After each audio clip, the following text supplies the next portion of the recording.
It's now my pleasure to ask Senator Metz to join me to say a few words. Senator Metz has been a long-time anti-violence advocate in so many ways, on so many issues, and as Aaron said, was the sponsor of this bill, but a real champion of the bill. So, Senator Metz.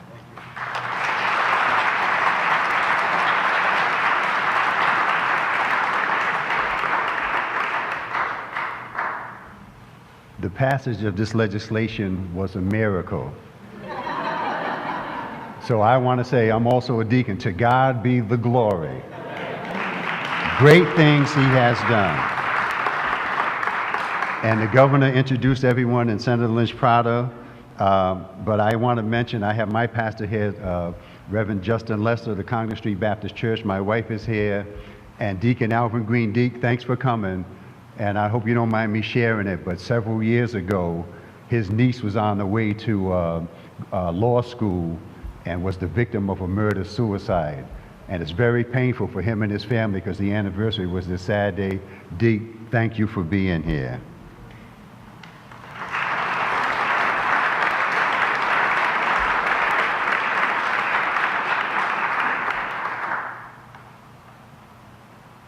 Along with those already mentioned, and the governor introduced everyone, the co-sponsors with me in the Senate were Senator Culkin, Senator Quesada, Senator Crowley, and I do see Senator Nestle Bush.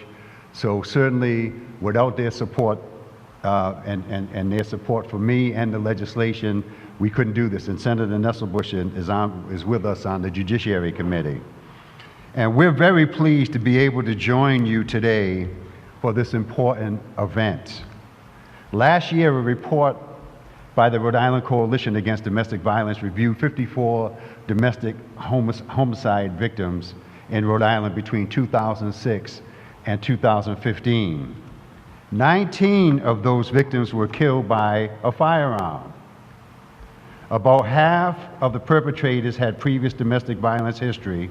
70% had previously been convicted or pleaded nolo contendere in at least one domestic violence case.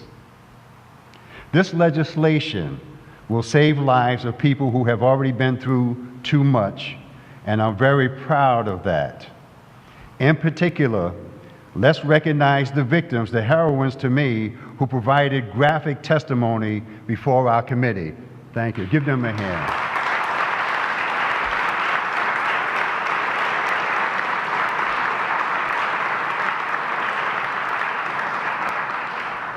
Their testimony had me in tears. I was fighting back the tears as I listened to them. And there were many, many people to thank for the success of this act.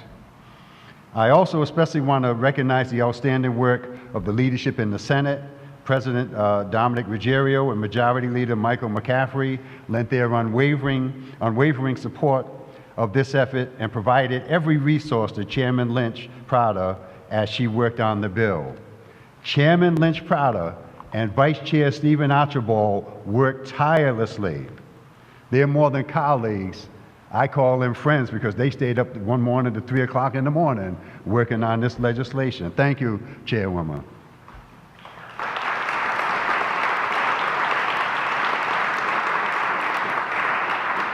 And their efforts that night strengthened the legislation that was before our committee. Majority Whip Mary Ellen Goodwin has been a strong champion on domestic violence issues throughout the time I have known her. Her determination and refusal to quit led to the passage of the 2005 Domestic Violence Prevention Act, which requires people named in permanent restraining orders to relinquish their firearms. Whip Goodwin, along with then Judiciary Committee Chairman Michael McCaffrey, met countless times with parties from all sides in order to make it a reality. Their work this year was no less determined. The bill being celebrated today also builds upon the work of Senator Cindy Coyne, a former state trooper who has seen domestic violence from a law enforcement perspective. She truly laid the groundwork on this issue. Thank you also, Speaker Mattiello, for your strong support, and Representative Tanzi for shepherding this legislation through the House and allowing me to join you on this journey. Thank you, Governor Raimondo, for your strong support on this legislation and many other bills important to the prevention of domestic violence in our state.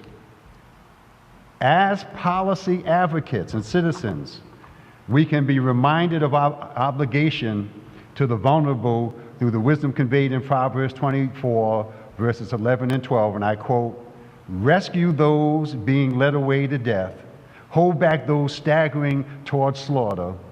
If you say, but we knew nothing about this, does not he who weighs the heart perceive it? Does not he who guards your life know it? Will he not repay everyone according to what they have done?" End of quote. So in closing, the stakeholders on both sides are to be commended for their spirit of collaboration and the example set that said to the community at large, let's be change agents while also being bridge builders. Let's stop demonizing each other and listen to each other and find common ground. Let's use common sense as we seek the proper balance between concerns about public safety and Second Amendment rights. And let's not be overcome of evil, but overcome evil with good, as admonished in Romans 12:21. Today, by the grace of God, we have done our part to make our state a safer place for all. Thank you all for your efforts to get this bill passed, and God bless you.